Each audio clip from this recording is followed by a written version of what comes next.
अस्सलाम वालेकुम। Lecture 18 start करते हैं जी कैफ वन का। कैसे गुजरे 2 दिन? वैसे बहुत अच्छे थे तो जान छुट्टी रही है। चलो कोई ना आ गए ना। लो भाई, ये क्वेश्चन 67 करवाने की कोई जरूरत नहीं मेरे ख्याल से। आपका लेवल इतना हो गया कि अब हाँ जी, ये मैंने करवा दिया था बेसिकली। 69 कर लेते हैं इसको जरा जल्दी से। केएल यूजेज रिवैल्यूएशन 5 मिनट लगेंगे, लेकिन एक बार जरा तसल्ली हो जाएगी। ठीक है, कितने बच्चे होमवर्क नहीं करके आए आज? आज भी है माशाल्लाह 2-4। क्यों बेटा? कर लेना था यार, अगली बार करना शुरू करोगे, दोबारा पढ़ोगे अकाउंटिंग। एक बार पढ़ ये सर हम रोज काम रोज करें, पास हो गए तो कौन जिम्मेदार? KL uses revaluation model for subsequent measurement of its property, plant, equipment. 5 buildings were acquired in same vicinity on Jakam January 10 at a cost of 200. Useful life of building on date of acquisition was 20 years. बातें बंद कर दें आप। यकम जनवरी 10 को ये buildings खरीदी थी, यकम जनवरी 16 को रिवैल्यू हुई। तो यकम जनवरी 10 से 31 दिसंबर 10 तक, फिर 11 तक, फिर 12 तक, फिर 13 तक, फिर 14 तक, फिर 15 तक की वर्किंग करेंगे डिटेल से। हमें कोई जरूरत नहीं है, दरमियान में रिवैल्यूएशन नहीं है। यकम जनवरी 10 से यकम जनवरी 16 के दरमियान कोई रिवैल्यूएशन नहीं है, तो कॉस्ट स्ट्रेट लाइन मेथड है, तो फिर हम जंप करके यकम जनवरी 16 तक पहुंच सकते थे। ठीक है, तो इसका मतलब 200 है ना, 200 एसेट की कॉस्ट। ठीक है, तो 200 लाइफ से डिवाइड किया, ये 1 साल की डेप्रिसिएशन आ गई। और यकम जनवरी 10 से 31 दिसंबर 10, 11, 12, 13, 14, 15, 31 दिसंबर 15 तक कितने साल बन गए? 6 साल की डेप्रिसिएशन निकालनी है। 31 दिसंबर 15 तक की डेप्शन निकालनी है। 6 से मल्टीप्लाई किया, 60 रुपीज की डेप्शन आ गई। और 31 दिसंबर 15 में बुक वैल्यू कितनी है? अब इस 140 को कंपेयर करना है यकम जनवरी 16 पर रीवैल्यूड अमाउंट से, और रीवैल्यूड अमाउंट थी 480 रुपए, तो रीवैल्यू सरप्लस आ गया 340 का। यहां तक को मसला। अब जी हमारी 5 में से 3 बिल्डिंग्स बिक गई 31 मार्च 16 को। तो क्या सिखाया था? जो 3 बिल्डिंग्स बिकी हैं उनकी डेप्रिसिएशन निकालनी है हमने। कितने महीनों की? 3 महीनों की। और जो 3 बिल्डिंग्स बिकी हैं इनकी 31 मार्च 16 की बुक वैल्यू निकाल के वो भी यहां से निकाल के फेंक देनी है वर्किंग से हमने।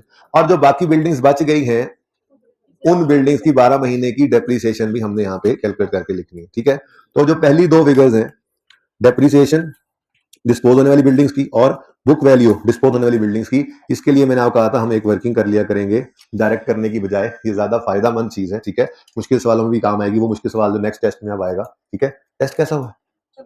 टेस्ट कैसा हुआ? अच्छा हुआ, अच्छा हुआ, बहुत अच्छा हुआ। कितने बच्चों को लगता है कि हम पास हो जाएंगे? इतनी आप लोगों को हुस्ने ज़न नहीं रखते, लग जाते हैं, बस इतनों को लगता है पास हो जाएंगे। चले, कितनों को लगता है कि हम फेल हो जाएंगे? पक्का कंफर्म? चले सुने, बातें नहीं करें प्लीज।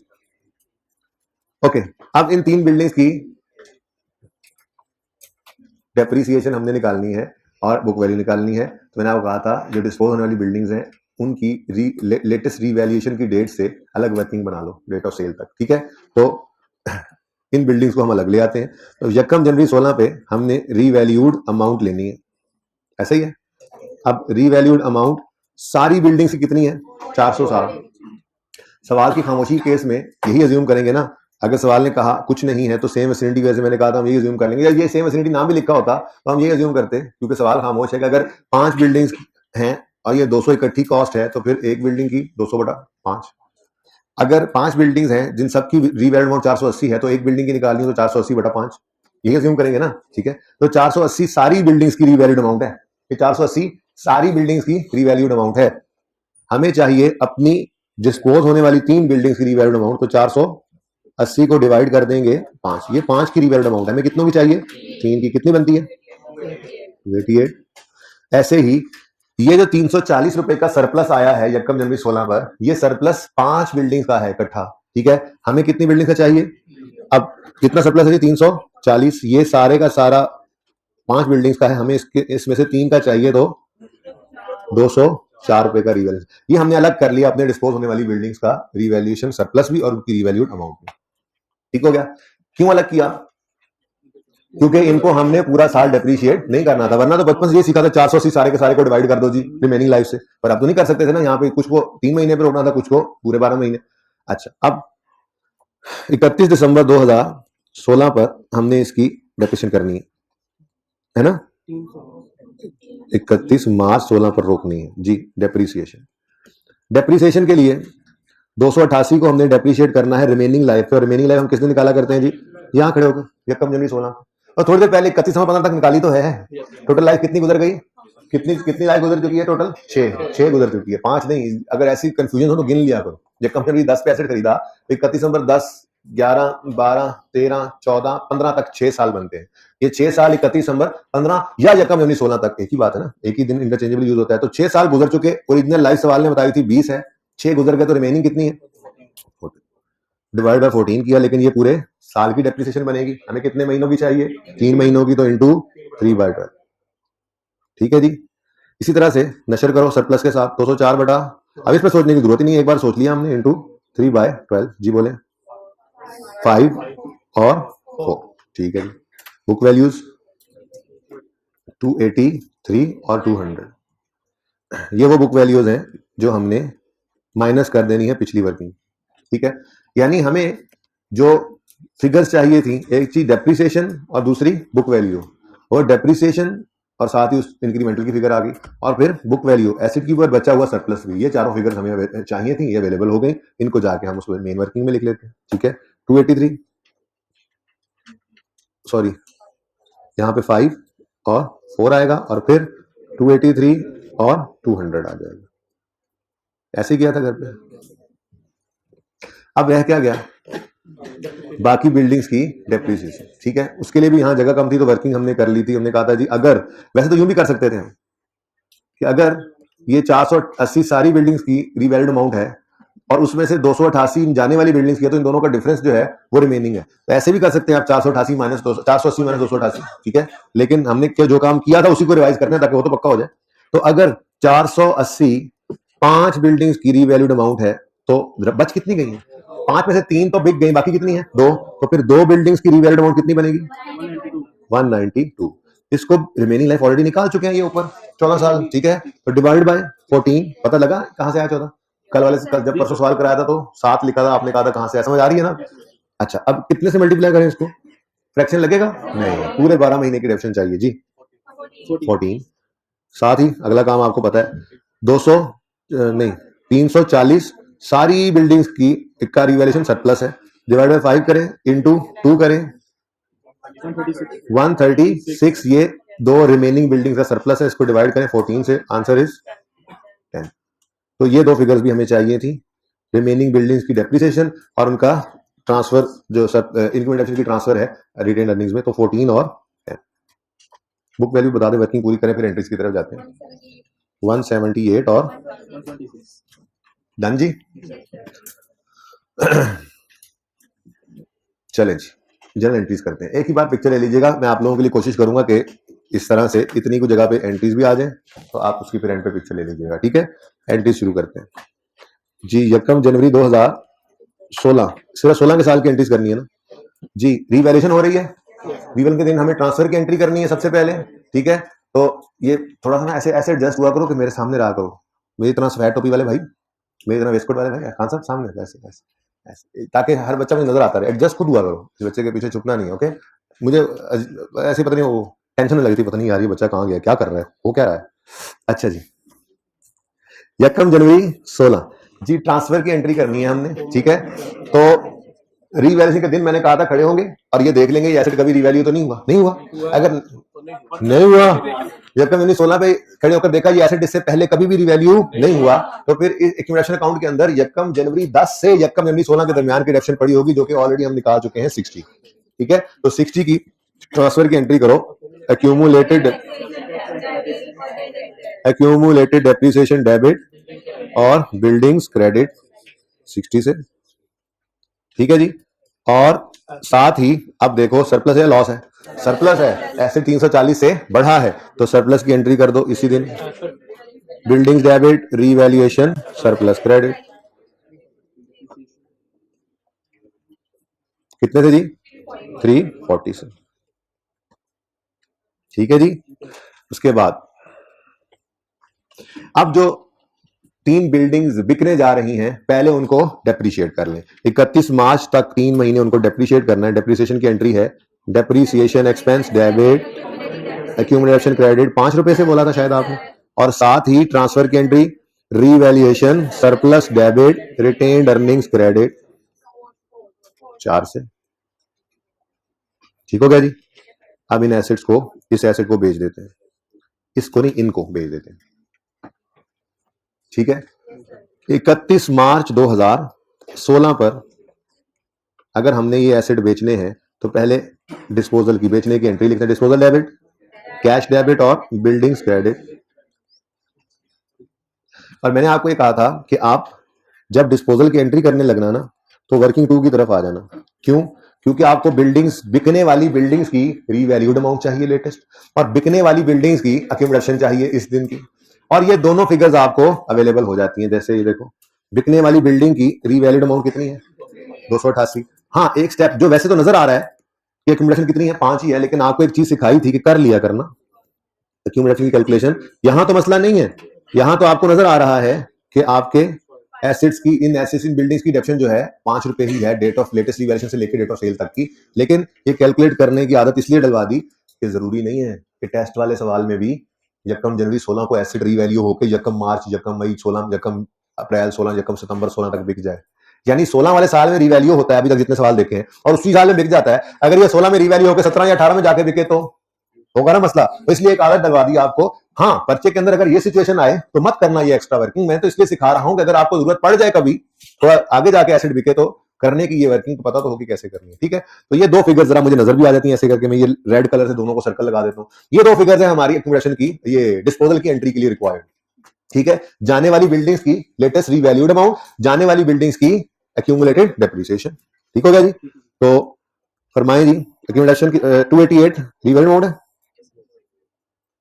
और 5 रुपीज इसकी एक्यूमुलेटेड डेप्रिसिएशन है, और 30 ईच की है, 3 बिकी है तो 90 रुपए कैश आया, 193 का लॉस आ गया। अब अगली बात आपको पता है, इस इन जाने वाली बिल्डिंग से रिलेटेड जितना सरप्लस पड़ा है उसको अब यहां पड़ा नहीं रहने देना। वैसे कितना पड़ा है ये वर्किंग आपको बता रही है, ये वर्किंग टू बता रही है कि कितना पड़ा जी, 200। देखो ना, ये 283 की एंट्री हमने पास की है, ये 283 की एंट्री नेट ओपन। ठीक है ना। अब ये 200 की एंट्री भी पास करनी है हमने, तो ये एंट्री क्या है जी, revaluation, surplus debit, retained earnings credit, कितने से? 200 से। ठीक हो गया जी। फिर क्या रह गया भाई, अब बाकी रिमेनिंग बिल्डिंग्स की डेप्रिसिएशन रह गई है जी, बस। तो 31 दिसंबर 2016 पर बोले जी, depreciation expense debit, accumulated depreciation credit 14 से, और रीवैल्यूएशन 31 दिसंबर 16 पर रीवैल्यूएशन सरप्लस डेबिट और रिटेन्ड अर्निंग्स क्रेडिट 10। ये इस वजह से मैंने वर्किंग यहाँ पे आज कर ली है क्योंकि कल मैंने इसी सवाल का नोट आपको आज होमवर्क में देके, कल बनवाना है ना जब, तो फिर ये वर्किंग मुझे चाहिए होगी। आपको आज होमवर्क में देके, कल जब मैंने बनवाना है ना, आपको आज होमवर्क में इसका नोट बनाने के लिए देके कल फिर मैं जब क्लास में बनवाना है ना तो ये जरा वर्किंग बनी होगी। समझ आ रही है ना।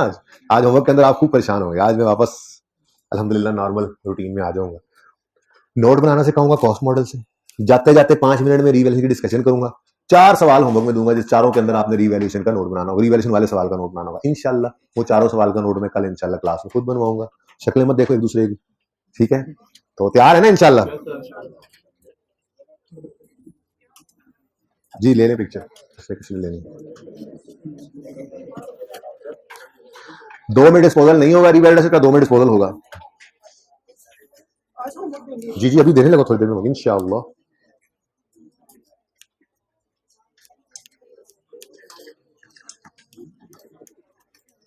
कितने बच्चों का ये सवाल बिल्कुल सही था? कितनों के ये सवाल में गलती थी? गलती थी, हाथ खड़ा करें, खड़ा रखें। क्या गलती थी? एंड वाले भाई क्या गलती थी? सबसे ऊंचे हाथ वाले भाई। चलो मुझे सुनाई, डेप्रिसिएशन की गलती थी गालिब क्या? अच्छा अच्छा, ये भाई जिनको मैंने कहा सामने को बैठे, आप अभी अभी आए हैं कहीं, पहला दिन है आपका, हैं?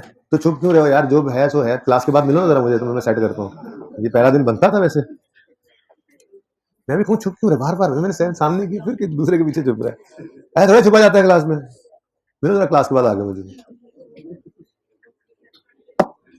हद होगी, आज हमारा 18वां लेक्चर है, आपका पहला दिन है आज।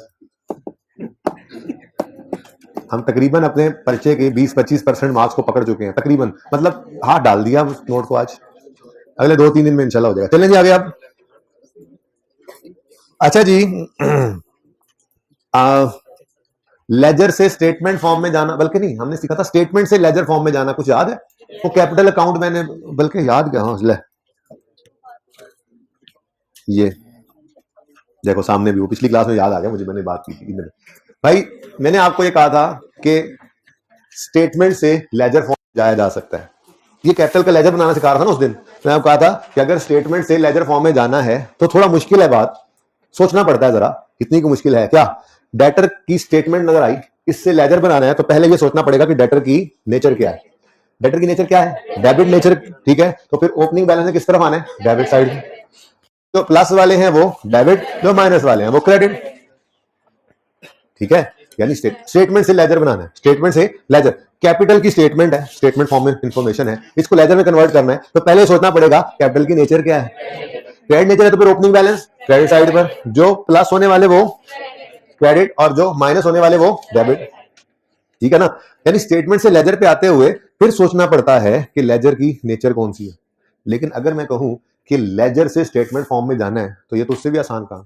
क्यों? ये जी लेजर डेटर का स्टेटमेंट बना दो, आपने हेडिंग लिखी डेटर, ब्रॉड डाउन क्या है? ओपनिंग, जो इस ओपनिंग के नीचे नजर आ रहे हैं वो प्लस, जो ऑपरेट में है वो माइनस। ये तो और आसान है। कैपिटल का लेजर बना हुआ है, किसी ने कहा आपको स्टेटमेंट बना दो, आपने कहा मसला ही कोई नहीं। ओपनिंग बैलेंस, ये जो ऐड नीचे ओपनिंग के नीचे पड़े होंगे ये ऐड हो रहे हैं, उसमें लेजर में ये साइड ऐड होती थी ना, ठीक है। और जो दूसरी साइड पे पड़े हैं डेबिट साइड पे, अपोजिट साइड पे, वो क्या हो रहे हैं? माइनस, ठीक है। तो दोनों तरह से हम चल सकते हैं। स्टेटमेंट गिवन हो तो लेजर बना सकते हैं, लेजर गिवन हो तो स्टेटमेंट बना सकते हैं, कोई मसला नहीं है, ठीक है ना। बल्कि आसान है लेजर से स्टेटमेंट बनाना, ठीक है। ये बात वैसे ही जरा मैंने कर दी। असल तो मैं आपको आज सिखाने लगा हूं note of property plant and equipment. अच्छा सुने, अब जो अभी कोई नोट ना करे, मेरा ये मशवरा है कि सिर्फ तसल्ली से, आराम से, सुकून से देखें। मैं एक पूरा सवाल नोट बना लूंगा, उसके बाद फिर आपको मैं 3 से 4 मिनट दूंगा, आप उधर देखे बगैर सवाल की तरफ देख के दोबारा बना लेंगे। फिर एक और सवाल है, उसके अंदर पहले आप नोट बना लेंगे, फिर मैं सॉल्व कर दूंगा, ठीक है ना। सही है, इसलिए फिलहाल सिर्फ देखें, बातों को सुने। हेडिंग बना ले, हेडिंग बना ले, हेडिंग लिख लें। आज क्या बनाने लगे हम? Note of property plant and equipment. Note of PP ही लिख लो, शॉर्ट लिख लो, note of property plant and equipment. इसको disclosure of property plant equipment भी कहते हैं, लिखा हुआ है आपके हैंड नोट में, दोबारा लिखने की जरूरत नहीं है। इसको उर्फेआम में फिक्स्ड एसेट स्केड्यूल भी कह देते हैं, fixed asset schedule, note of PPE या डिस्क्लोजर ऑफ पीपीई, ठीक है। चले इसको बस छोड़ दो ना, इसको जो कहते हैं लिखा हुआ है नोट ऑफ पीपी। अच्छा नोट होता क्या? ये नोट क्या मतलब? करेंसी नोट में आने लगे यहाँ, 2 नंबर नोट। अच्छा जी, बचपन में इंट्रो में ये तो आप पढ़ के आए होंगे कि फाइनेंशियल स्टेटमेंट्स एक कंप्लीट सेट होता है जिसके 5 कंपोनेंट्स होते हैं। इनकम स्टेटमेंट, बैलेंस शीट, ये इंट्रो इंट्रो में बना के आए। फिर statement of changes in equity और कैश फ्लो स्टेटमेंट यहाँ एफआईआर 1 में बनाना सीखेंगे। और फिर notes to the financial statements. ये नोट्स ऑफ फाइनेंशियल स्टेटमेंट्स में हम कुछ टॉपिक्स के जो हमारे से रेलेवेंट हैं हम एफआईआर में बनाएंगे। जैसे पीपीई का नोट आज बनाना शुरू कर रहे हैं, जैसे इन्वेस्टमेंट प्रॉपर्टी का नोट बनाना सीखेंगे, जैसे अर्निंग पर शेयर का नोट बनाना सीखेंगे ईपीएस के टॉपिक का, जैसे आईएस 8 के अंदर हम नोट्स बनाना सीखेंगे। जो हमारे रेलेवेंट टॉपिक्स हैं उनके नोट्स हम यहाँ बनाएंगे। बाकी सही पिक्चर तो आपको जाके क्लियर होगी एफआईआर 2 में, जब दोबारा से आप इनकम स्टेटमेंट बैलेंस शीट भी बना रहे होंगे, नोट्स भी बना रहे होंगे। जो नोट्स यहाँ बनाना सिखाए जाएंगे वो भी फिर कैरी फॉरवर्ड हो जाएंगे आगे, और आगे जाकर आप फुल फ्लैज फाइनेंशियल स्टेटमेंट्स बना रहे होंगे जैसे कंपनी की फाइनेंशियल स्टेटमेंट्स बनती है, ठीक है ना। बहरहाल मैं थोड़ी देर में आपको लॉजिकल फ्लो, लॉजिकल सीक्वेंस बता दूंगा। फिलहाल मैं इसमें इंटरेस्टेड नहीं हूं कि नोट वाली फिगर कहां जानी है, कहां प्रेजेंट होनी है। ये इंशाल्लाह जब पहला नोट बन जाएगा तो मैं आपको बता दूंगा सारी बात, ठीक है। फिलहाल मैं आपको प्रॉपर्टी प्लांट इक्विपमेंट का नोट बनवाने लगा हूं, और जो क्वेश्चन है बेसिकली वो क्वेश्चन नहीं है, सोल्यूशन है, ठीक है। लेजर्स से नोट बना वैसे तो लेजर से बगैर भी बन सकता है जब एक्सपर्ट हो जाते हैं नोट वर्किंग से, पर वो देखेंगे 1-2 दिन बाद। फिलहाल मैं ये कह रहा हूं कि मैं आपको नोट बनवाने लगा हूं। किसी एक सवाल का मैंने सोल्यूशन किताब में से उठाया था, इंट्रो की किताब में से। सिंपल सा एक क्वेश्चन है कॉस्ट मॉडल वाला, जिसके अंदर आपको एक एसेट नजर आ रहा है, उसके कमीशन का अकाउंट नजर आ रहा है। बस इससे हमने नोट बनाना सीखा, ठीक है। तो फिलहाल हम सिर्फ नोट बनाना सीखेंगे। और मजे की बात बताऊं तो नोट कुछ भी नहीं है। जैसे अभी मैंने आपको बताया कि आपने लेजर को स्टेटमेंट फॉर्म में कन्वर्ट करना है, देखा था ना अभी हमने, ठीक है। बस हमने एसेट और एक्यूमुलेटेड डिडक्शन के लेजर को स्टेटमेंट फॉर्म में कन्वर्ट करना है, हमारा नोट बन जाना, ठीक है। तो ये जुमला लिखो अपने पास आके, आपके दिल को तसल्ली मिले। लिखो लिखो सारे बच्चे, मैं हर दफा बच्चों को ये जुमला जरूर लिखवाता हूँ ताकि बच्चों को ये एतमाद मिले, ठीक है। ऐसे ना बनाओ, मेरा मशवरा है फिलहाल सीधा बनाओ। पहला सवाल है, इसको पोर्ट्रे कर लो, ठीक है जी। महबूब आपको तो रजिस्टर की लैंडस्केप है। क्या होगा आप जी लिखें, नोट तो कुछ भी नहीं है, टॉप पे लिखें, टॉप पे सफे के टॉप पे लिखें, आगे तो नोट बनाना है ना, ठीक है। नोट तो कुछ भी नहीं है, ये तो बस, ये हर दफा बच्चों को लिखवाता हूं, सचमुच ऐसे ये कुछ भी नहीं है, ठीक है जी। नोट तो कुछ भी नहीं है, ये तो बस एसिड और ये तो बस एसिड और अक्यूमुलेटेड डेप्रिसिएशन अकाउंट, ये तो बस एसिड और ओ आर वाला और नहीं, अलिफ और ए वाला और है एंड, ठीक है ना जी। ये तो बस एसिड और अक्यूमुलेटेड डेप्रिसिएशन के लेजर्स को स्टेटमेंट फॉर्म में कन्वर्ट करने का नाम है, बस। और क्या, ये तो बस एसिड और अक्यूमुलेटेड डेप्रिसिएशन के लेजर्स को स्टेटमेंट फॉर्म में कन्वर्ट करने का नाम है। गलमू की खत्म, नोट खत्म, फिनिश। नहीं, पेपर में ये ना लिख के आना। अच्छा अब सुनो, कोई भी स्टेटमेंट बनाए ना आप, उसके बारे में 5 चीजें आपको बतानी पड़ती हैं, ठीक है। जैसे आप इनकम स्टेटमेंट बनाते थे तो आप सबसे पहले लिखते थे कंपनी का नेम, रिपोर्टिंग एंटिटी नेम, ऐसे ही है। फिर आप लिखते थे कंपनी के बाद कौन सी चीज बना रहे हैं, इनकम स्टेटमेंट बना रहे हैं या बैलेंस शीट बना रहे हैं, तो फिर रिपोर्ट का नेम, ठीक है जी। फिर आप लिखते थे for the year ended as on वगैरह, रिपोर्टिंग पीरियड। उसके बाद आप आगे लिखते थे टॉप पे रुपीज में बना रहे हैं, डॉलर में बना रहे हैं, ठीक है, या पाउंड में बना रहे हैं, क्या, रिपोर्टिंग करेंसी। और फिर लेवल ऑफ राउंडिंग ऑफ, आपका लेवल नहीं, राउंडिंग ऑफ का लेवल, ठीक है। लेवल ऑफ राउंडिंग ऑफ क्या मतलब, रुपीज में बना रहे हैं, रुपीज इन 1000 में बना रहे हैं, रुपीज इन मिलियन में बना रहे हैं, तो ये 2 बातें इकट्ठी लिखी होती थी, एक रिपोर्टिंग करेंसी, दूसरा लेवल ऑफ राउंडिंग ऑफ। जिसमें कुछ नहीं लिखा तो मतलब लेवल राउंडिंग क्या है, रुपीज, लेवल राउंडिंग क्या है 1000। ये सारे काम आप कर रहे होते हैं, ठीक है ना, मैंने कहा जरा बता दूं, ठीक है। ये 5 चीजें हम कर रहे होते हैं। ये हमारे कुछ बड़े भाई हैं, एक IAS 1 है, स्टैंडर्ड्स हैं, और कुछ कंपनीज एक्ट हैं, इंशाल्लाह FAR 2 में जाके कंपनीज एक्ट भी अप्लाई होगा। तो ये रिक्वायरमेंट्स हैं उन्हीं की, बड़े भाइयों की, कि जो हम पे लाजिम है कि किसी भी रिपोर्ट के बारे में हमने ये 5 चीजें बतानी होती है। Reporting currency, reporting entity name, फिर रिपोर्ट नेम, फिर रिपोर्टिंग पीरियड, फिर रिपोर्टिंग करेंसी और लेवल ऑफ राउंडिंग ऑफ, ठीक है। ऐसे जरा मैंने कहा बात कर ले जरा। तो अब ऐसे ही इनकम स्टेटमेंट, आपको मैं फाइनेंशियल स्टेटमेंट्स भी दिखाऊंगा जो पब्लिश फाइनेंशियल स्टेटमेंट्स होंगी किसी ऑर्गेनाइजेशन की, वो भी दिखाऊंगा। FAR 2 के अंदर चल ही रही होती हैं वो दिखाने के लिए, तो कंप्यूटर में पड़ी होती हैं, आसपास ही होती हैं, वो किसी वक्त दिखा दूंगा। इनकम स्टेटमेंट बनती है, फिर बैलेंस शीट बनती है, चेंज इन इक्विटी बनती है, फिर कैश फ्लो बनती है, फिर नोट्स बनते हैं, और फिर वो शुरू ही हो जाते हैं। तो notes to the financial statements जो हैं, उनके अंदर फिर डिटेल्स होती हैं बहुत सारी चीजों की। ये सारा लॉजिकल सीक्वेंस इंशाल्लाह समझाऊंगा। फिलहाल तो मैं ये बताने लगा हूं आपको कि notes to the financial statements में से एक नोट हम बनाने लगे हैं अब, जिसको कहा जाता है प्रॉपर्टी प्लांट इक्विपमेंट का नोट या डिस्क्लोजर, ठीक है। अब करेंगे क्या, सबसे पहले हम बिजनेस का नाम लिखा करेंगे। तो इस सवाल में तो है नहीं, होमवर्क वाले सवालों में होगा, तो लिख लेना, ना हो तो ऐसे ही लिख लेना कंपनी नेम। उसके बाद इनकम स्टेटमेंट बना रहे हैं या बैलेंस शीट, नहीं, हम तो नोट्स बना रहे हैं, तो फिर लिखेंगे यहाँ पे notes to the financial statements, notes to the financial statements, notes to the financial statements. End वालों भाई जरा देखना, जरा इसको नजर आ रहा है, ठीक है, नहीं तो मैं बोल रहा हूं, सुन लो, लिखा हुआ है notes to the financial statements, ठीक है। चलो यार अब क्या तुम लोग याद करोगे, लेकिन ज्यादा हो नहीं सकता, बहरहाल गुजारा ही करो बस। सुन लो अब, notes to the financial statements, कमी बेशी आप सुन के गुजारा कर लो, फिर देख लो जी। उसके बाद वही बात, रिपोर्टिंग पीरियड बताना है हमने, ठीक है। Income statement for the year बनती है, cash flow for the year बनती है, change in equity for the year बनती है, सिर्फ बैलेंस शीट एड ऑन होती है, ठीक है ना। तो नोट्स बनेंगे फॉर द ईयर एंडेड, तो फॉर द ईयर एंडेड। सवाल ना बस ऐसे ही था, ये बस मैंने बताया ना कि मैंने एक सोल्यूशन उठाया था बस, और उस सोल्यूशन को मैंने यहाँ पे लिख दिया था कि इससे हम नोट बनाना सिखाऊंगा, ठीक है ना। पर्चे में ये सवाल थोड़ी आता है, पर्चे में तो फिर सवाल आता है, ठीक है। लेकिन जाहिर है बुनियाद तो बाहर कहीं से कहीं ना कहीं शुरू करनी पड़ेगी।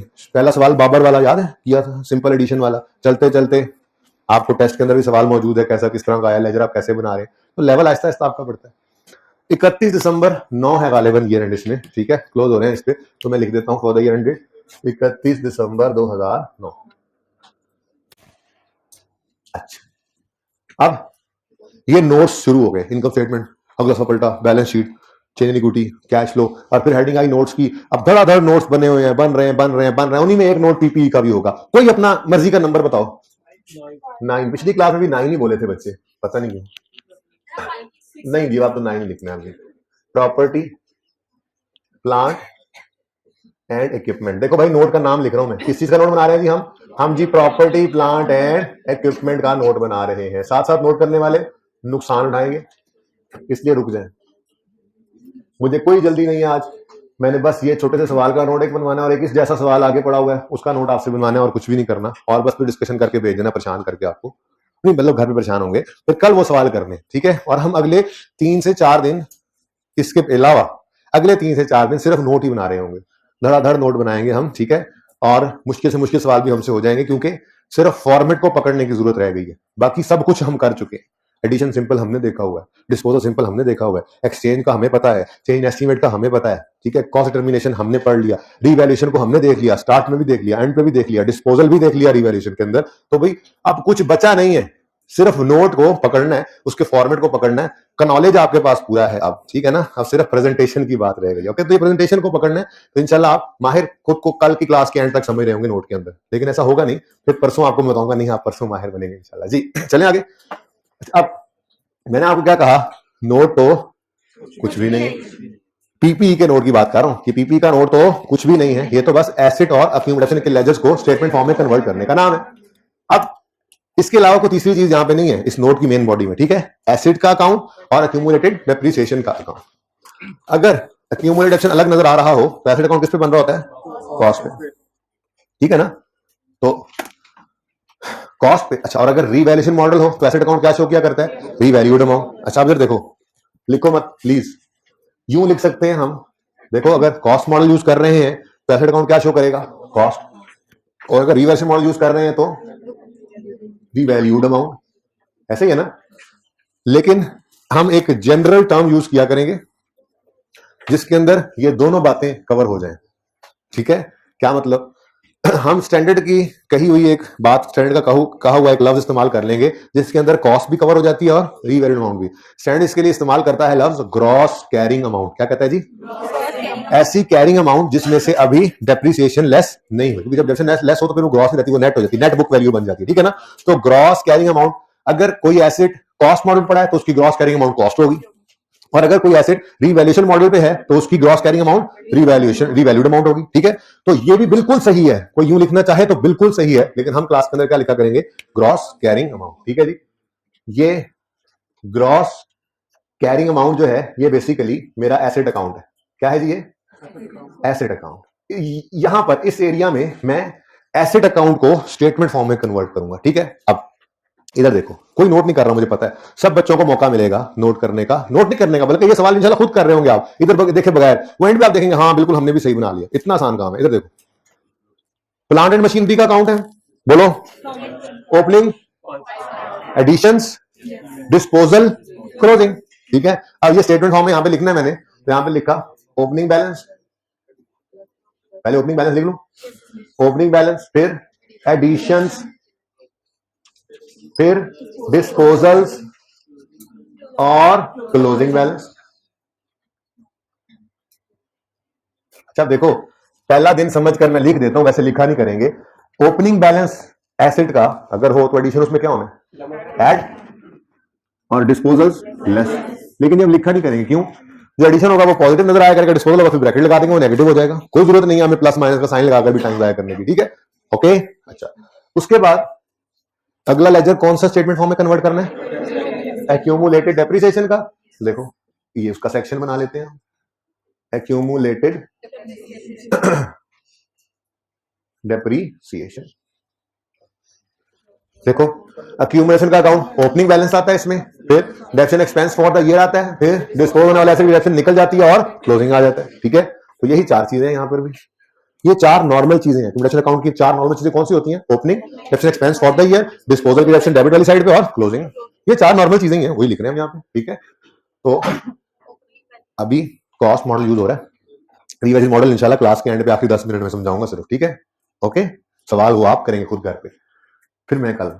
ओके, ओपनिंग बैलेंस, फिर जी depreciation expense for the year, सिर्फ डेप्रीसिएशन लिख लोगे पर्चे में काम चलेगा, जाहिर सी बात है।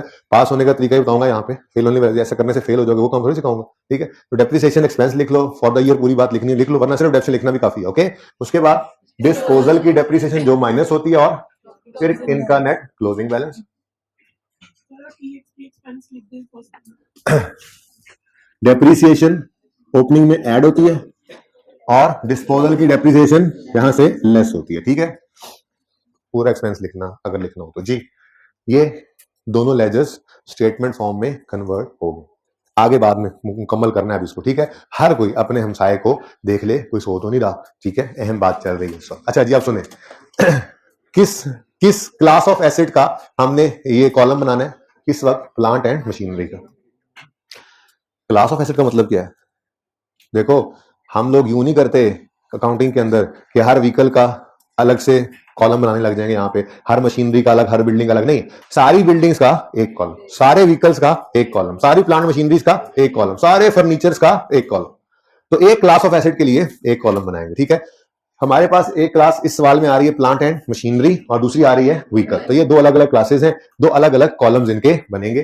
तो पीपीई जहां पे लिखा होगा इसके सामने मैं लिख लूंगा आगे जो भी एसेट जिसकी, तो ये कौन सा जी? प्लांट है, तो प्लांट एंड मशीनरी।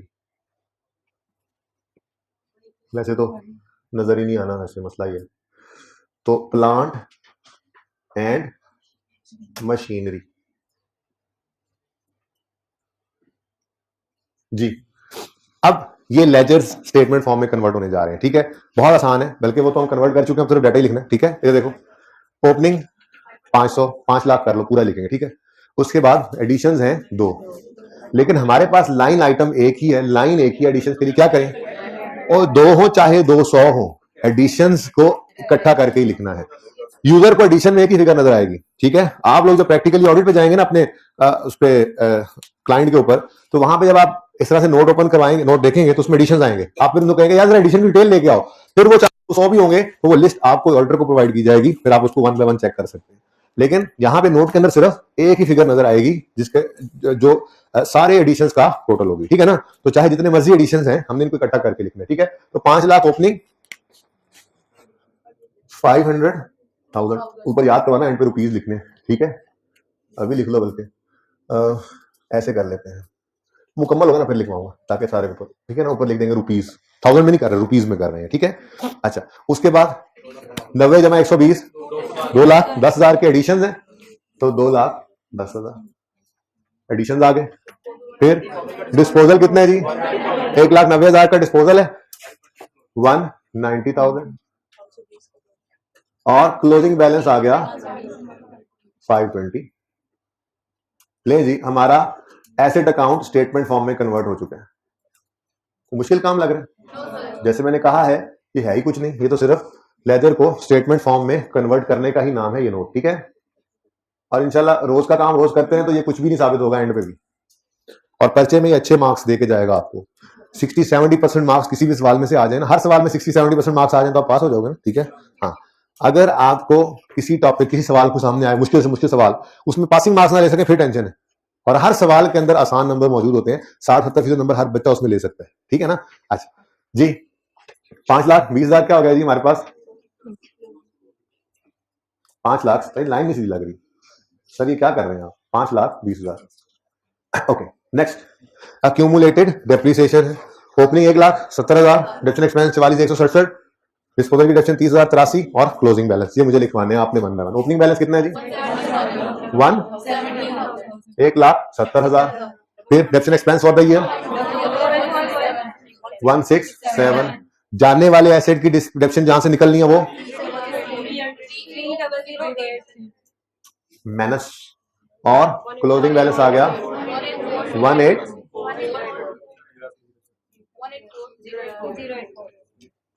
प्लीज बड़े ध्यान से देखें पहले इस, ये बेसिकली क्या है? ये एसेट अकाउंट है हमारा, ये, और इसका क्लोजिंग आ गया। ये क्या है जी? अक्यूमुलेटेड डेप्रीसिएशन का अकाउंट है, और ये इसका क्लोजिंग आ गया, ठीक है? अब मैं चाह रहा हूं बुक वैल्यू मुझे मिले। क्या चीज? Book value. तो बुक वैल्यू कैसे निकलती है? Cost minus accumulated depreciation. Cost given है क्लोजिंग, बुक वैल्यू गिवन है क्लोजिंग। इस कॉस्ट में से इस बुक वैल्यू को इधर देखो, ये एंड पे, ये मैं बार बार कह रहा हूं, ये माइनस का साइन आपने बिल्कुल एंड पे लगाना है, वरना कंफ्यूज ना हो जाओ कहीं। कॉस्ट में से अक्यूमुलेशन को माइनस करना है, ठीक है। ये दोनों पहले इस डिब्बे का टोटल लिख लिया आपने, ठीक है। अब कॉस्ट माइनस 184,084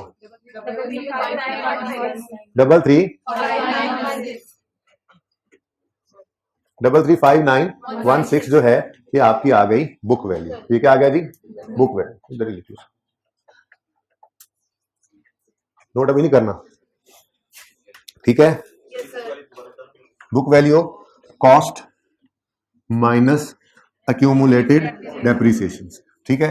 पहले मैंने कहा कि ये साइन आपने नहीं लगाना, कॉस्ट में से क्या माइनस करना होता है? एक्यूमुलेशन माइनस करो, ये साइन बाद में लगाओ और आंसर लिख दो बुक वैल्यू, ठीक है।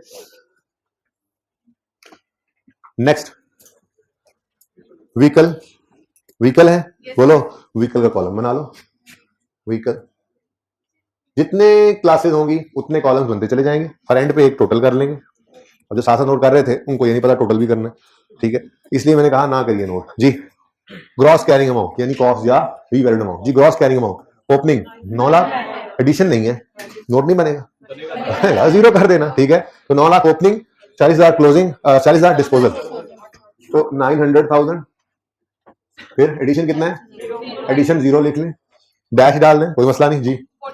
40,000 डिस्पोजल है और 860,000 ये क्लोजिंग कॉस्ट आ गई। ये हमारे एसेट के अकाउंट का टोटल हो गया, ठीक है जी। एक्यूमुलेशन के लेजर को ओपन कर लेते हैं, कोई मसला तो नहीं लग रहा इसको, बहुत सिंपल काम है जी। Opening 11,000, opening 3 lakh, depreciation expense 87,667, disposal 11,000 और क्लोजिंग जी। ओपनिंग 300,000, फिर 667, 11,000, 37। ले जी बच्चों, ये हमारे पास अक्यूमुलेटेड डेप्रिसिएशन के लेजर का टोटल आ गया। अब अगर बुक वैल्यू निकालनी है तो क्या करोगे भाई? बुक वैल्यू वाले इधर देखो, कॉस्ट माइनस अक्यूमुलेटेड डेप्रिसिएशन। तो अच्छा जी, इसको टेट्रा 3 भी कहते हैं।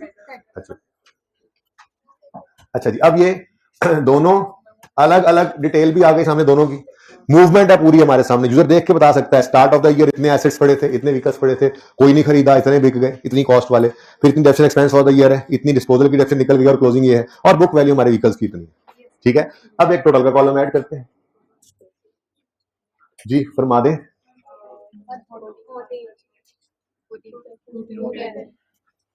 जी। और जी 1380,000 ये आ गई सारे एसेट्स की क्लोजिंग कॉस्ट, ठीक है जी।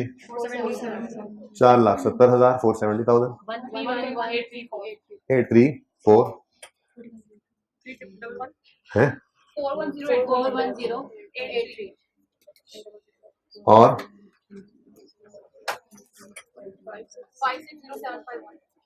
560, एक मिनट, 560,751, और ये हमारे पास अक्यूमुलेटेड डेप्रिसिएशन के डिब्बे का टोटल आ गया। अब मुझे बुक वैल्यू चाहिए तो मैं कॉस्ट में से अक्यूमुलेटेड डेप्शन को माइनस कर देता हूँ, 249 सारे एसेट्स की बुक वैल्यू, ठीक है जी। अब ये देखो, आपकी बचपन की आदत पता है क्या थी कि आप लोग बैलेंस शीट जब बनाते थे, स्टेटमेंट ऑफ फाइनेंशियल पोजीशन है, आप उसमें लिखते थे जी, एक minute, let me hold my hand, as on 31 December 2009, ठीक है जी। ऊपर नाम भी लिखते हैं, कंपनी नेम भी, ये लाजमी है, लेकिन ये तब लिखना जब वो एक्सट्रैक्ट्स मांग रहा हो, बैलेंस शीट तब बनाएंगे ना, ठीक है। तो company name, statement of financial position as on 31 December 2009। अब बैलेंस शीट बनाना सीखी थी, कैपिटल वाली साइड शुरू करते थे एसेट से, चलो नहीं भी था तो अब एसेट से लिख लो यार, चलो कुछ नहीं होता, क्योंकि मैं एक्सट्रैक्ट्स बना रहा हूं ना, लेकिन वैसे मैं आपको बता रहा हूं, आप लिखते थे एसिड्स, फिर उसमें आप लिखते थे नॉन करंट एसिड्स। अब जो आप शुरू होते थे तो आप कहते थे जी लैंड लेस इसकी एक्यूमुलेशन, नहीं लैंड डेफिशिएंट नहीं होता था। फिर आप कहते थे जी बिल्डिंग की कॉस्ट है लेस उसकी एक्यूमुलेटेड डेप्रिसिएशन है, प्लांट एंड मशीनरी की कॉस्ट है लेस उसकी एक्यूमुलेटेड डेप्रिसिएशन है, व्हीकल की कॉस्ट है। पूरा एक सफा आप भर देते थे एसिड्स के साथ ही, ठीक है। डस्टर कहाँ है वो पड़ा। अब IS-1 और कंपनीज एक्ट जो है हमारा, हमारे मुल्क का लॉ, इनकी कुछ पाबंदियां हैं। अब आप बड़े हो रहे हैं, FAR 2 के अंदर जो आपने अकाउंट्स बनाने हैं वो IS-1 और कंपनीज एक्ट को फॉलो करते हुए बना रहे होने।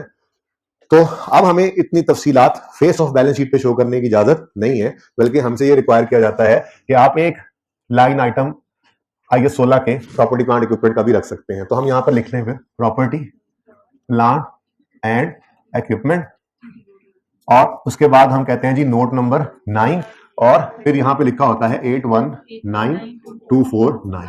अब यूजर के सामने ये 819249 आता है। अगर यूजर ने इसकी डिटेल देखनी है कि ये प्रॉपर्टी प्लांट इक्विपमेंट में कौन कौन से एसेट्स पड़े हैं, उनकी पुराने साल क्या मूवमेंट थी, शुरू में कितने थे, इस दफा कितने आए, कितने गए, कितनी डेप्शन है, तो वो नोट नंबर 9 में जाए।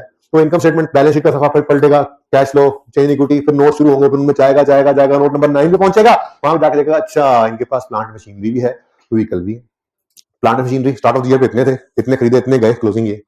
स्टार्ट ऑफ द ईयर इतनी डेप्शन थी, इतनी डेप्शन मजीद इस साल की, इतनी डिस्पोजल अकाउंट में फेंक दी, और ये क्लोजिंग, और ये बुक वैल्यू है, फिर ये बुक वैल्यू, ये book value, total book value. अच्छा, और ये सारे एसेट्स की बुक वैल्यू है जो कि हमारी बैलेंस शीट में नजर आ रही होगी, ठीक है, ताकि बैलेंस शीट बनी रही होती है। ये बात समझ आई है? थोड़ा लॉजिकल सीक्वेंस समझ आया? तो टोटल के कॉलम का जो आखिरी जो फिगर होती है टोटल कॉलम की, वो बैलेंस शीट के फेस में नजर आती है। यूजर ने डिटेल देखनी है तो वो नोट नंबर 9 में आएगा और आके डिटेल को देख लेगा, ठीक है, समझ आई है? तो नोट इसलिए बनाते हैं। अगली बात से पहले एक छोटी सी बात और भी सुन लो। एक और चीज भी यहीं पर आप ऐड कर सकते हो, वो है इन एसिड्स के बारे में 2-3 बातें और बता लो। क्या मतलब, आपने इस एसिड पर कौन सा मॉडल लगाया, कॉस्ट मॉडल या रिवर्सल मॉडल, बता दो।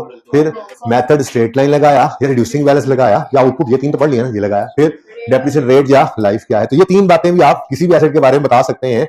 मेरे सवाल में तो मैं अज्यूम कर लूंगा ना, इस सवाल में तो है नहीं डिटेल, वरना ये असल सवाल के अंदर तो लिखा होगा ना, आप जितने सवाल देखे उनके अंदर लिखा होता है मेथड कौन सा है, रेट वगैरह क्या है या लाइफ क्या है, सब लिखा होता है ना, ठीक है। तो वो हम सवाल के अंदर हमें सारी डिटेल लिखी हुई मिला करती है। बहरहाल आप 9.1 एक नोट के आगे सब नोट, पहला सब नोट, नोट की पहली दुम, measurement basis.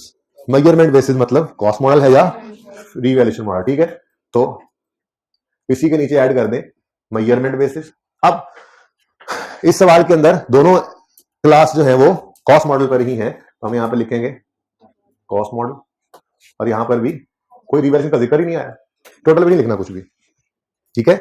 Next method of depreciation है, तो यहां पे डेप्रिसिएशन मेथड है। अब सवाल पता नहीं असल कहां पे पड़ा हुआ, मैं वो कौन खोल के देखे, मैं अज्यूम कर लेता हूं अगर आपकी इजाजत हो तो, ठीक है। मैं अज्यूम करता हूं कि प्लांट मशीनरी पे जो है वो 15% रिड्यूसिंग बैलेंस था और व्हीकल पे 25% स्ट्रेट लाइन था, इजाजत अज्यूम करने की। तो आप लिखोगे यहाँ पे डेप्रिसिएशन मेथड में यहाँ पे रिड्यूसिंग बैलेंस, ये सवाल में लिखा हुआ मिलेगा आपको। तो जाहिर सी बात है जब पूरा सवाल करना है तो ये सारी चीजों के साथ ही करना है ना, रिड्यूसिंग बैलेंस और अज्यूम किया यहाँ पर स्ट्रेट लाइन। ये अज्यूम नहीं करना सवाल में, ये सवाल में गिवन होगा, जो सवाल करोगे सारा डेफिनेशन वगैरह निकालोगे तो किसी मेथड के तहत ही निकालोगे ना, वही लिख देना। फिर कौन सा रेट कितना यूज किया, अगर रेट नहीं यूज किया तो ईयर्स यूज किया, तो लाइफ यूज किए तो कितने ईयर्स है वो आप लिख सकते हैं। जैसे मैं मिसाल के तौर पर मैंने कहा यहाँ पे 15% है, यहाँ पे 25%। अगर आपने ईयर्स यूज किया, लाइफ यूज किया, तो यहाँ पे आप 12 ईयर्स, 10 ईयर्स, 8 ईयर्स लिख दें। तो ये हमारे प्रॉपर्टी प्लांट इक्विपमेंट के नोट की मेन बॉडी है, प्रॉपर्टी प्लांट इक्विपमेंट के नोट की मेन बॉडी है, ठीक है। यहां तक को मसला। तो ये वाला नोट इधर देखे बगैर, इधर देख के जरा जल्दी से बना ले, जल्दी कर, शाबाश।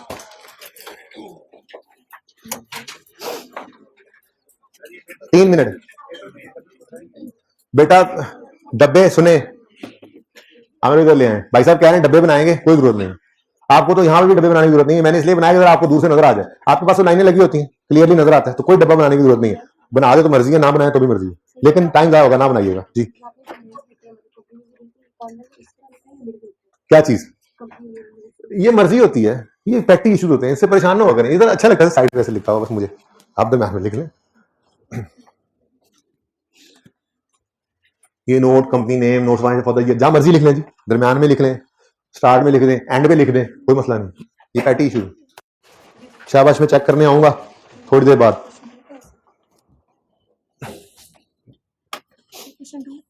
1 2, उधर नहीं देखना और इधर से सवाल देखें या हैंडआउट से देखें और जल्दी करें, शाबाश जल्दी करें।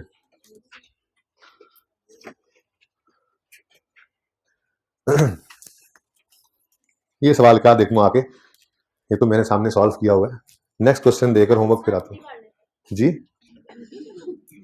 नहीं, पहला ये जो सवाल सामने है ना जी, ये क्वेश्चन नंबर 61, ये आप लोगों ने यही करना है, सिर्फ नोट बनाना है। इधर देखें, ये रिक्वायर्ड नहीं है, रिक्वायरमेंट पढ़े तो उसमें नोट कहा होगा, ये सिर्फ आपको समझाने के लिए मैंने बना दिया है। ये पर्चे में अगर वो कहे बैलेंस शीट के एक्सट्रैक्ट्स बनाओ या बैलेंस शीट बनाओ फिर बनानी है, वरना नहीं। ओके, ये सिर्फ ये रिक्वायर्ड था।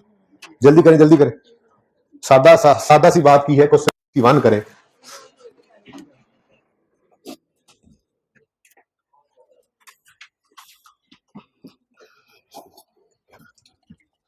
बड़ा फिर फाइनल जीते हैं हमें। सर आप बातों में लगाना चाहते हैं, हम नहीं लगेंगे, हम तो सवाल करके छोड़ेंगे। पानी पिला दे यार मुझे भाई।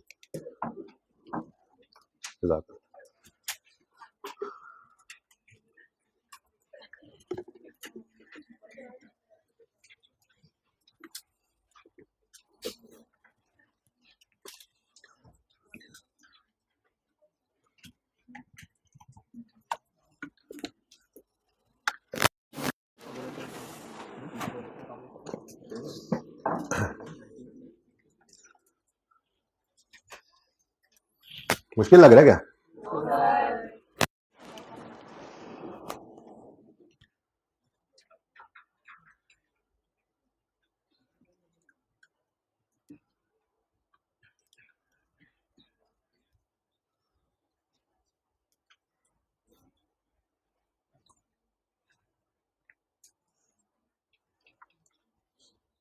नहीं, अगर 1000 में करना था तो फिर राउंड करने की दिलेरी भी रखो। फिर 1000 करने का फायदा, पॉइंट के बाद 3 डेसिमल यूज कर रहे हो तो इतने दिलेर तो बनो कि राउंड कर लो उसको। रुपीज में मैंने सवाल किया आपके सामने। Oh, an important thing was missing in the question. Number cut जाएंगे, इधर देखें, ऐसे लिख लिया करें, ये रुपीज में है, और अगर 1000 में तो रुपीज इन 1000, मिलियन हो तो रुपीज इन मिलियन, ठीक है ना? ऐसे करके एक ही बार आप लिख दिया करें और लाइन लगा के, ताकि ये ऊपर एक ही बार, हर एक के ऊपर क्या अलग अलग लिखना।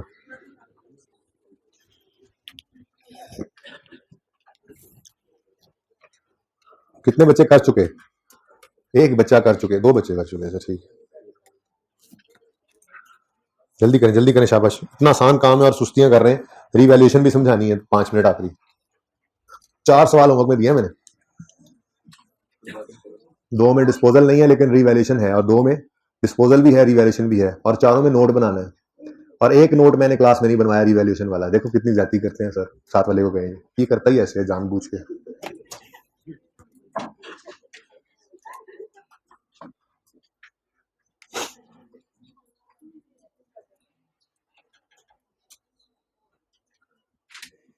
पान छेती कर लो। डिस्पोजल है, डिस्पोजल। ये क्या कर रहे हो तुम? 860 के साथ माइनस कैसे लगाया तुमने? क्या कर क्या रहे हो? क्लोजिंग के साथ माइनस करते हैं, एसिड की क्लोजिंग के साथ माइनस लिखते हैं।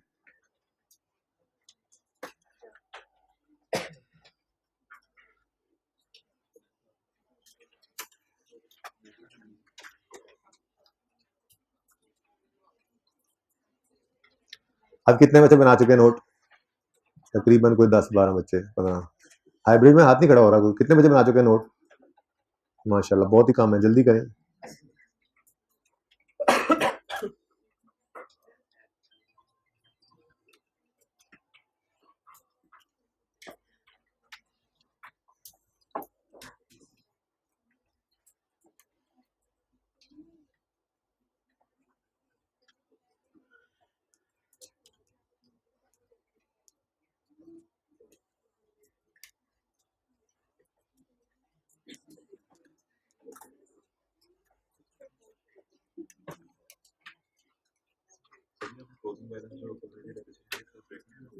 क्योंकि उसको कॉस्ट में से माइनस किया है बुक वैल्यू निकालने के लिए।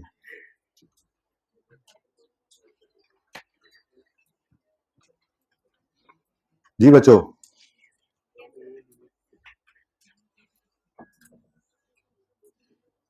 कोई हाल नहीं है, कोई हाल नहीं।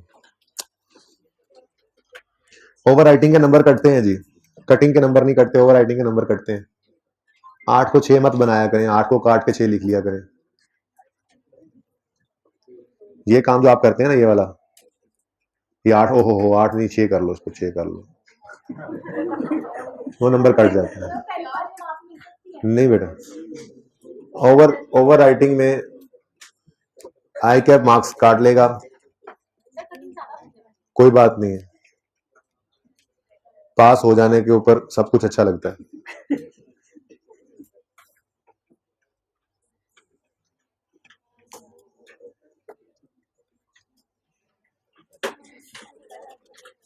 अच्छा जी, कितने बच्चे अभी भी रहते हैं? लेफ्ट हैंड खड़ा कर दें राइट से जो लिख रहे हैं, राइट हैंड खड़ा कर दें लेफ्ट से जो लिख रहे हैं। ओके, ऑलमोस्ट कर चुके सब बच्चे। चलें जी, अब ये नेक्स्ट क्वेश्चन का नोट बनाना है। अब इसमें आपने सिर्फ 3 मिनट लगाने हैं, जल्दी करें, जल्दी करें। अब मैं आ रहा हूं देखने, हाइब्रिड से शुरू करूंगा देखना ये बच्चों के कमालात को, लेकिन उससे पहले मैं थोड़ा सा होमवर्क की तैयारी कर लूं। ये होमवर्क का क्वेश्चन नंबर 3 है, ये होमवर्क का क्वेश्चन नंबर 4 है। अब देखो 1 और 2 पता नहीं कहाँ होंगे।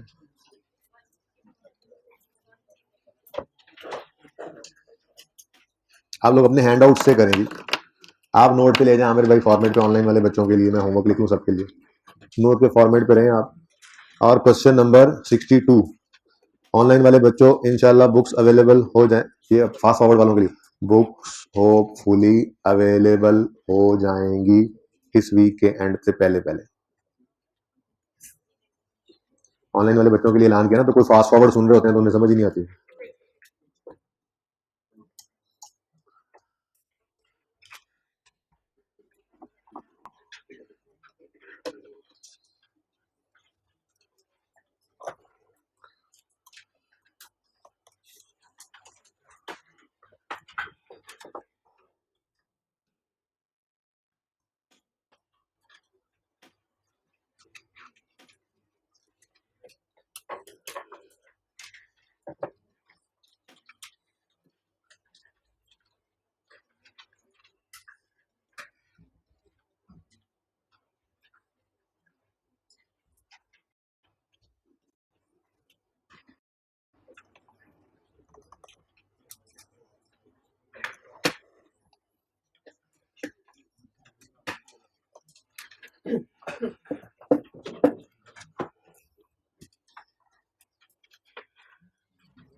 जी इधर रखिए,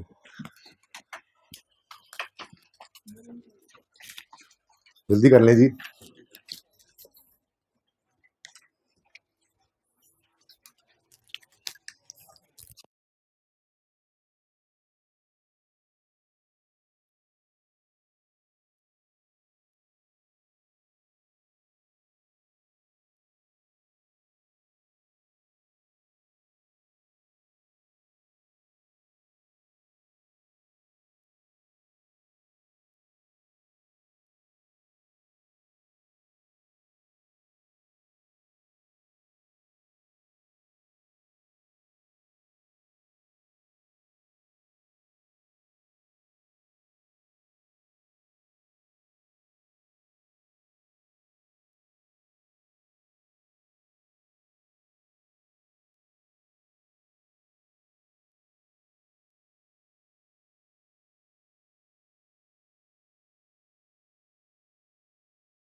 बहुत स्लो है स्पीड भजन। शाबाश, हिम्मत करें, हिम्मत। पहलवान क्या गंद मारा हुआ है तूने, जल्दी में क्या ना, असर भी कोई नहीं होना, मैं मुक्का मारे। ये कोई लाल पीला नीला क्या हो रहा है ये? एक ब्लैक बॉल पॉइंट यूज किया करो।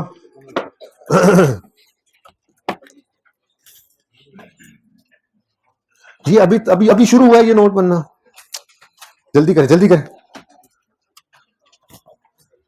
भाई की वेस्टकोट गंदी होगी, नहीं साफ करता हूँ, काम करो अपना। हाँ भाई, भाईजान आज पहला दिन वाले भाई, क्या नाम है आपका? कहाँ से आए पढ़ने? तो क्या मसला था? पैदल चले थे मरदान से, 15 दिन लग गए 18 से। अभी जरा मिलो ना मुझे क्लास के बाद, नोट बना ला, नोट बना ला।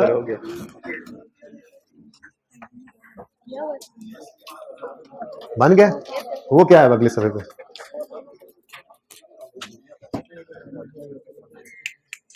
इतने अभी तक पहले एसिड पूरा करते रहते हो सारा नहीं, एक एसिड को पकड़ो, उसकी कॉस्ट इंट्रोडक्शन। सबसे पहले मेरा मशवरा है सबसे पहले फॉर्मेट बनाया करें, मतलब अंग्रेजी लिख लें। अभी मैं आज रिवैल्यूएशन को भी ऐड करूंगा उसमें, ठीक है ना?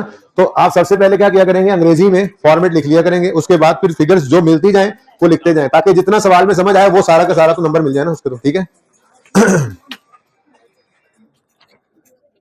सौती हालात को क्यों नहीं आप साइलेंट रखते?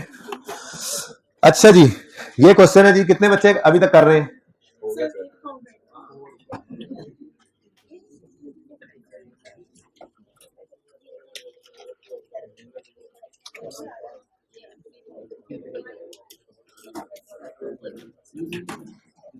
ले जी, अच्छा जी, अच्छा ये जी सोल्यूशन है, देख लें इसको, चेक कर लें जल्दी से। एंड वाला काम कर लीजिएगा खुद ही, मेजरमेंट बेसिस वाला अज्यूम ही करना था, उसमें भी कोई डाटा अवेलेबल तो है नहीं। अच्छा जी, आप पूरी तवज्जो, आखिरी 5 से 7 मिनट 10 मिनट मुझे चाहिए। मैं आज के लेक्चर की सबसे मुश्किल और नई बात करने जा रहा हूं, ठीक है? तैयार है? अच्छा जी, अभी तक बेटा बातें नहीं करें प्लीज। अभी तक हमने 2 सवाल किए, उनमें हमारे एसेट्स जो हैं वो कॉस्ट मॉडल पे पड़े थे, कोई रिवैल्यूएशन का जिक्र नहीं आया, कोई ट्रांसफर का जिक्र नहीं आया। लेकिन अगर हमारा एसेट रिवैल्यूएशन मॉडल, हाँ अहम बात जो याद आ रही थी उस वक्त भूल गई, इधर सुनो। मेरे पास ये 2 एसेट्स हैं, मैं सोच रहा हूं कि मैंने प्लांट एंड मशीनरी को रिवैल्यूएशन मॉडल पे रखना है, तो क्या जरूरी है कि मैं फिर व्हीकल को भी रिवैल्यूएशन मॉडल पे रखूं? मेरी बात सुने, बड़ी अहम बात कर रहा हूं मैं ये सोच रहा हूं, मेरा ये दिल कर रहा है, मेरी ये चाहत है कि plant and machinery account, plant and machinery जो क्लास है, इस क्लास को मैं रिवैल्यूएशन मॉडल पे रखूं। तो क्या ये जरूरी है कि फिर मैं व्हीकल को भी रिवैल्यूएशन मॉडल पे रखूं, फिर बिल्डिंग्स को भी रखूं, फिर हर चीज को रखूं? आपके लिए जरूरी नहीं है कि अगर आप किसी एक क्लास को रिवैल्यू करें तो बाकी क्लासेस को भी रिवैल्यू करें। किसी एक क्लास को आप कॉस्ट मॉडल पे भी रख सकते हैं, दूसरी रिवैल्यूएशन मॉडल पे भी। कॉलमनर फॉर्म में चल रहा होगा काम, जो कॉस्ट मॉडल वाली उस पे कॉस्ट मॉडल लिख दो, नहीं तो revaluation model, cost model, revaluation, जो मर्जी करो। लेकिन ज्यादा अहम बात क्या है? ज्यादा अहम बात यह है कि अगर प्लांट एंड मशीनरी को आपने रिवैल्यू करने का सोच लिया है, तो फिर ये नहीं करना कि किसी प्लांट को रिवैल्यू कर लो, किसी को छोड़ दो, किसी को कर लो, किसी दूसरे को छोड़ दो। नहीं, अगर प्लांट एंड मशीनरी को रिवैल्यूएशन मॉडल पे रखना है तो फिर इस पूरी क्लास को रिवैल्यूएशन मॉडल पे रखना जरूरी है। आपने सोचा लैंड है, बिल्डिंग है, प्लांट मशीनरी, इक्विपमेंट है, फर्नीचर है, कंप्यूटर है, व्हीकल है, इन सारों में से मैंने सिर्फ बिल्डिंग्स को रिवैल्यू करना है। स्टैंडर्ड कहता है आपको इजाजत है कि आप बाकी सारी क्लासेस को कॉस्ट मॉडल पे रखें, बिल्डिंग्स को रिवैल्यूएशन मॉडल पे रख लें, लेकिन फिर buildings with in this class आप ये नहीं कर सकते कि किसी बिल्डिंग को रिवैल्यू कर लें और किसी को रिवैल्यू ना करें। ये बात समझ आई है? ठीक है, अच्छा। तो इसलिए हमने लिखा हुआ कि अगर plant and machinery cost model पे है तो फिर उसमें जितनी प्लांट मशीनरी है वो कॉस्ट मॉडल पे होंगी, इसलिए टेंशन की जरूरत नहीं है, ठीक है ना? अगर व्हीकल रिवैल्यूएशन मॉडल पे आ गए तो फिर सारे व्हीकल रिवैल्यूएशन मॉडल पे होंगे, तो इसलिए इसके नीचे एक ही जगह पे हमने लिखा हुआ है कॉस्ट मॉडल या रिवैल्यूएशन मॉडल, ठीक है? ओके, ये बात समझ आ गई?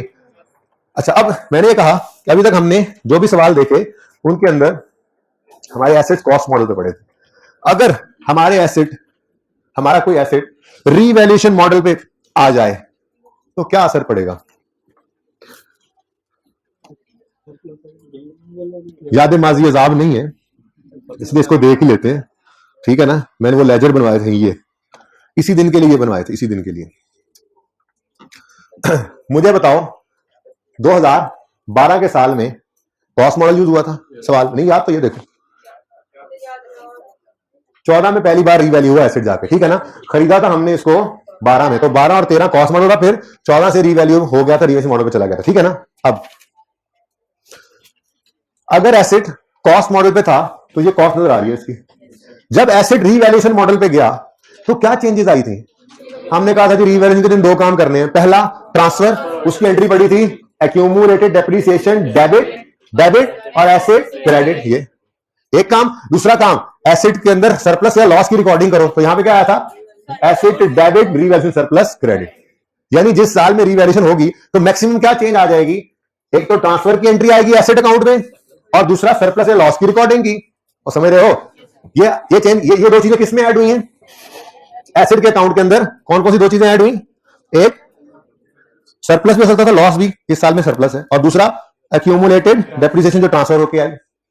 तीसरी तो कोई चीज नहीं ना आई, या सरप्लस होगा या लॉस होगा। ट्रांसफर की एंट्री के बाद या सरप्लस होगा या लॉस होगा, यानी एसेट अकाउंट में सिर्फ ये दो चीजें चेंज होंगी। और एक्यूमुलेटेड एसेट अकाउंट के अंदर ये डिस्पोजल वाली डेप्शन नहीं है।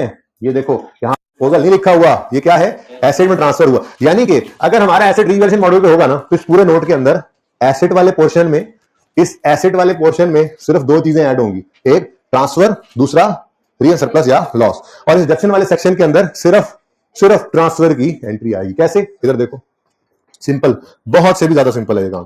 कल इंशाल्लाह सवाल कराऊंगा, तो 4 सवाल देने हैं। सुनो इधर देखो, सबसे पहली चीज, रीवैल्यूएशन के दिन क्या करते हो? बोलो। ट्रांसफर में क्या एंट्री करते हो? Accumulated depreciation debit asset credit. Accumulation की नेचर क्या है? क्रेडिट नेचर की चीज को अगर डेबिट करेंगे तो कम करना है उसको। दरवाजा मत खोलें यार, इनको कहें प्लीज दरवाजा लॉक कर दें, बल्कि जी लॉक कर दें जी। एक्यूमुलेटेड डेप्शन की नेचर क्या है? सबसे अहम बात चल रही हो, दरवाजा खुल जाए फिर है।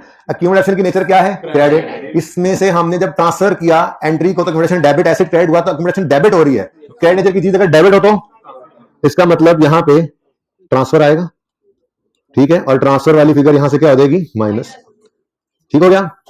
अब डबल एंट्री पूरी कराओ, एक्यूमुलेटेड डेप्रिसिएशन डेबिट और एसेट क्रेडिट। एसेट की नेचर तो क्रेडिट करने का मतलब माइनस।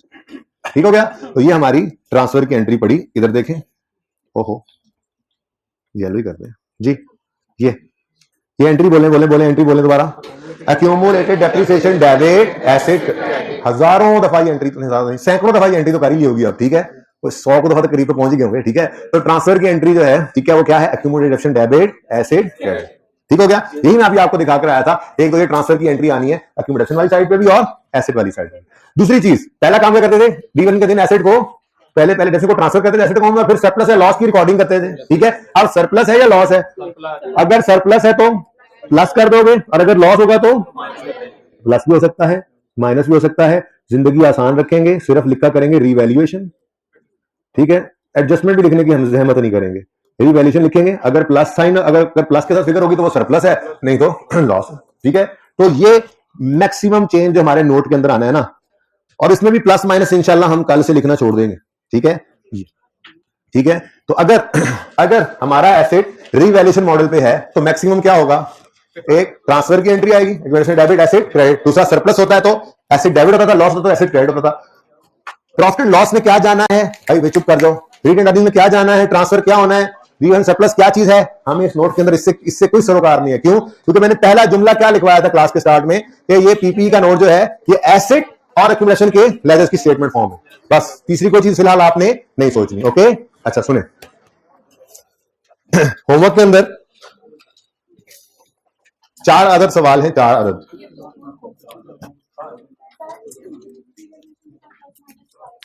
बेटा अगर रिवैल्यूएशन पर सरप्लस आया तो प्लस फिगर हुआ करेगी और लॉस आया तो माइनस हुआ करेगी। ये इंशाल्लाह देखेंगे, कल सवाल कराऊंगा, आप घर पे भी करेंगे। भाई आपस में बातें नहीं प्लीज, हाइब्रिड वाले भी चुप करें।